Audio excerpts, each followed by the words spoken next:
had their daughter taught, I said, okay, being talked on Totem, I'm nowhere near that knowledge level, and Miss Socrates was here, and I, no. So I was just terrified. I was going around, I can't do this. What? This is, so we're just going to bring it down a little. Anyway, but we all do live, Kat assured me, we all live in this unique lifestyle that we've chosen. We all have different paths of how we got here, and we have very, very different perspectives, which is kind of where we're going to start this. So, assuming it all starts with how we wanted to. Go ahead. So I live on board with my mom, who's been a teacher for about 20 years, and my dad back there has been a pilot for a long time. Yeah, and 15-year-old brother Jack, who's on the boat right now, and a fat cat named Gillian. I also have a sister who's living in California at the moment. We've been cruising the Puget Sound for about 15 years, and about 2.5 years ago we moved aboard Noeta. All right. So from there, about 1.5 years ago, this is our map. So about 1.5 years ago, we left Gig Harbor for the big left turn, had a miserable experience through Washington and Oregon. How many of you have had that experience?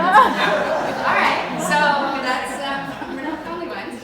Took the big left turn, that's San Francisco that we made it to, and we were en route to, we had actually joined the Baja Haha 2 years ago. We were joining, and we were heading to La Cruz. And didn't make it, obviously. We found a little bit bigger boat that had 3 berths. We only had 2 berths, and Hailey and Jack were sharing one. And so we found a little bit bigger boat. We loved it. We packed everything into a pod, shipped it across to Rhode Island, where we bought our new Noeta. And Noeta, it stands for No ETA. So that's, it works really nicely. We never get anywhere in time. So from Rhode Island, we came down, we got to go through, this was never a bucket list thing for me, but we'll go back and do it. It was spectacular. Went Statue of Liberty, we were out in the Atlantic Ocean, we came in at Norfolk, Virginia, did the ICW, popped out. It was wonderful. Made it down to Fort Lauderdale, had some work done, and then in Fort Lauderdale, we had her put on a ship. We really wanted to do this part of the trek. We would really have enjoyed to, but with my husband still working, we didn't have the time to do that. So we did have it shipped, which was, we ended up having a great experience with that. Met her in La Paz, and that was about 1 year ago. And then from there in La Paz, we came across, and we've been in the Bay since then. So that's our story of how we got here. The plan for now is to stay in the Bay. He needs an airport, and so we, this works out really nicely. We have our kids, we've got an airport, and then we can just do trips out from here. So that's the plan for now. But what Hailey's going to talk about today. Well, first, we're power boaters. I know, gas skipped one, didn't I? Big thing. I'm sorry. Power boaters. I know. Yeah, so, but fortunately, Women Who Sail is a really inclusive group with, like 17,500 members who support women and non-binary members, boaters and boating enthusiasts. It doesn't matter if we sail, motor, row, or paddle. Yeah, women in the group support each other. Yeah. And then, how many of you are sailors? It's okay. Have you seen my power boats? And you're back there. I see ya. Okay. So, as cruisers, living aboard, and we sold the house, we're out. We're cruising. When we meet sailors, they usually start with, "Oh, that's okay. We'll let you hang out with us." And then once we get to know them, and we have some very good sailor friends here, they're like, "Oh, we like you anyways." And that's okay. We're used to that. We're the ugly stepchild. But we all have a little bit just different perspective. And oftentimes when we look at perspective of boating, one of the biggest differences is sail versus power. And so obviously how most sailboaters look at us power boaters. I need to buy some gas, but I forgot my wallet. You have $18,000. Yeah. No, or this guy, it's a little blurry, I'll read it. It says, paying for the boat was easy, but thanks to the price of fuel, I can only take it out once every 3 years. Right, that's the power boat. Fortunately, the boat that we bought, we're on a Nordhaven 50, And it's the 20th in a series of 27 great boats, super stable, heads out into the ocean, no problem crossing it. In the 15 months we've had her, we've only been to a fuel dock 3 times in that, and everything we saw there. So we're fuel efficient, I swear. Now how the power boaters look at the sailboaters, sailing, the fine art of getting wet and becoming ill while slowly going nowhere at the greatest pace. Or the comfort level, and it says, and can you make sure the croutons are nice and crispy? So that's the perks of the power boat, right? But really, we are all out here just chasing a dream, or perhaps escaping something by our own choice. We may go about it differently, and we have different goals, and then the fuel and rigging costs and comfort levels are all varied, but we chose this. We chose this, and no one told us we had to do this. And that's where my perspective comes in. Well, for teenagers, it's a lot bigger than that. I mean, it's our whole life, it's our friends and family, and where we came from and our future. And originally, my husband and I were going to do this at retirement, like a lot of people do. When I retire, we'll go do this. And then we said, oh, we want to be younger.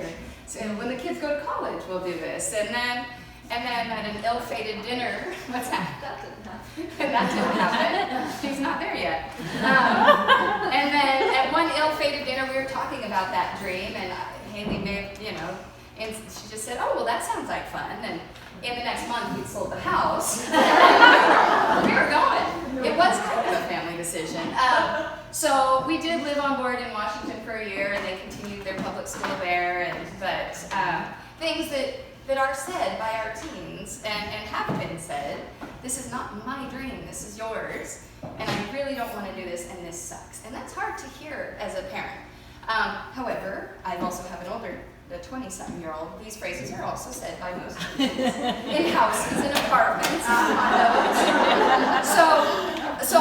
But we still have to take it very, very seriously. I have taught thousands of teenagers. I've had through all of my classrooms, middle school, and I love that age. But I do know that, I know it seems a little weird, it's a disease. But I know how important it is that they feel heard and that they feel valued. And when we uprooted them, they felt like they had no control in their lives. And if our kids were teenagers, they were 13 and 15 when we moved aboard, and that adjustment period was super difficult. And as it's hard living in a house with teenagers, for those of you that have ever done that, everything is magnified on a boat anyway. And so that really was a very difficult transition. Don't worry, it doesn't get out here.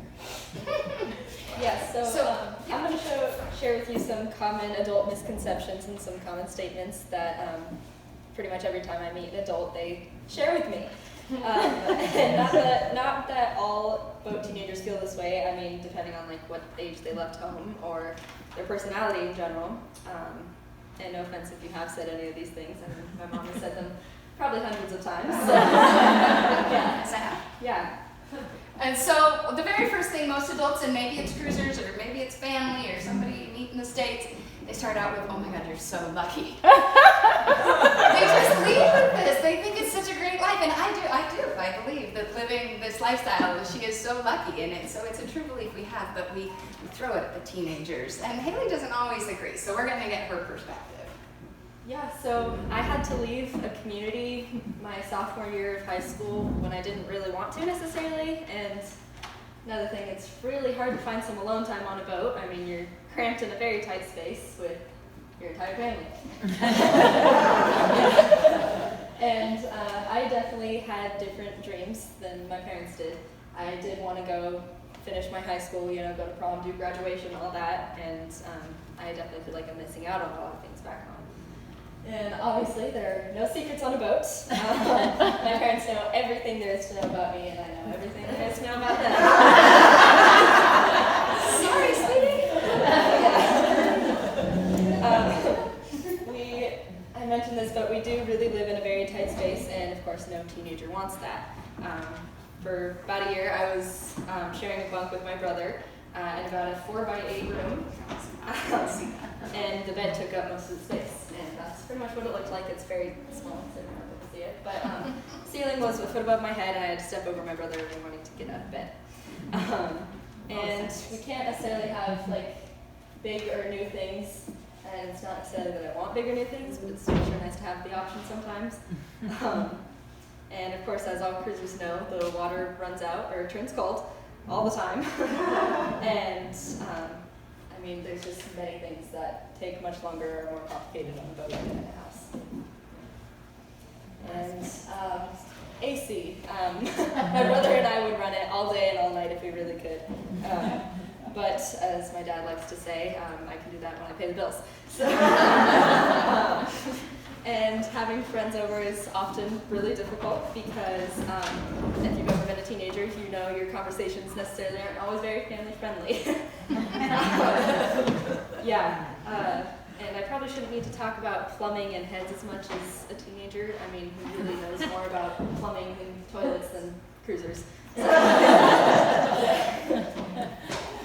And so it's easy to say as an adult, those of us looking back, to say, oh, you guys are so lucky to be on this adventure. You're going to really appreciate this later in life, and this is such a great thing. But if you think back to when you were 16 and 17 and where you were in your life and what you were doing and who you were with, you may not have been wanted to be uprooted from that. And taken, some of you, yes, may have, but majority of teens don't want to be uprooted from that. So that it starts a difficult journey that way.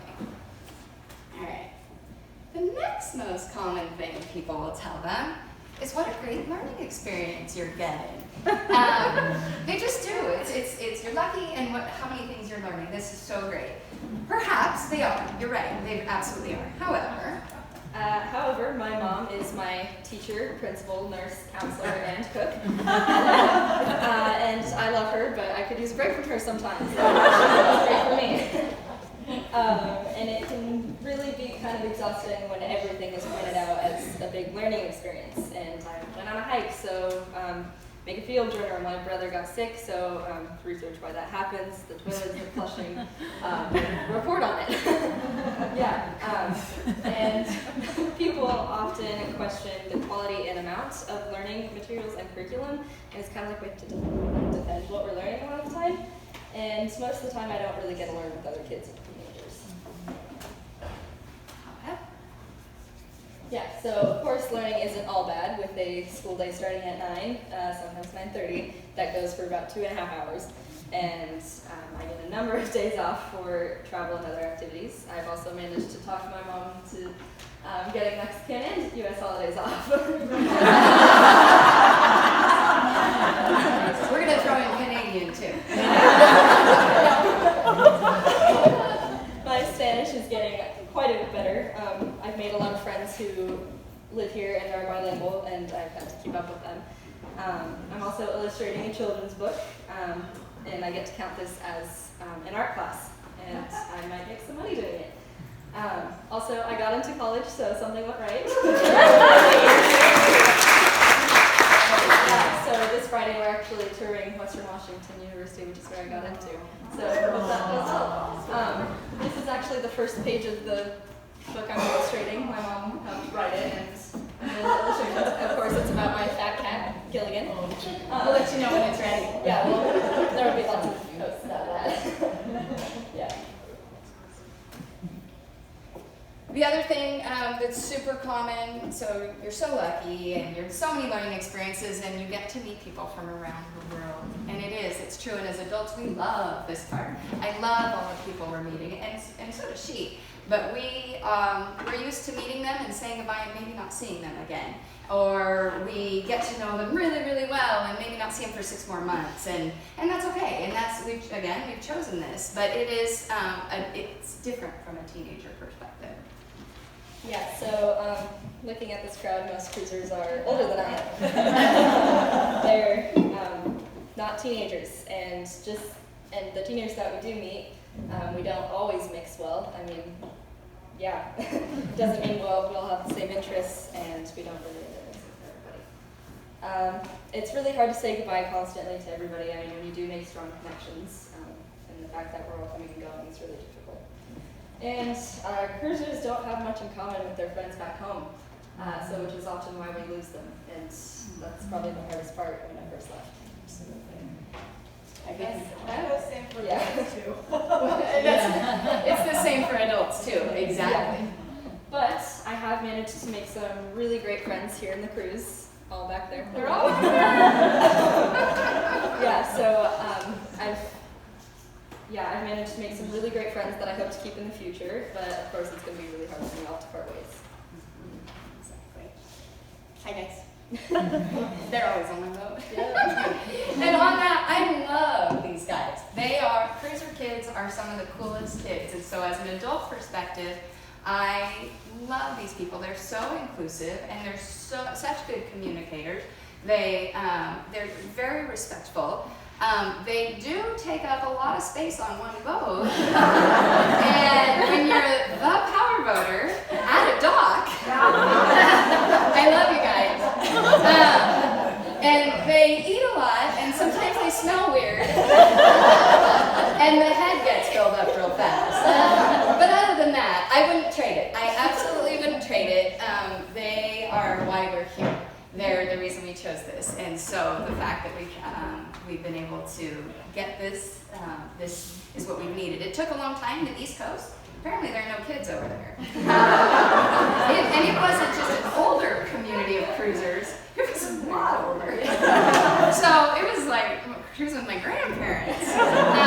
So the fact that we found these guys, we're very, very grateful. So, different perspective. You guys have probably seen this little cartoon, right? It's all about your yeah. I have to feel like this even though I'm on the dock. Land,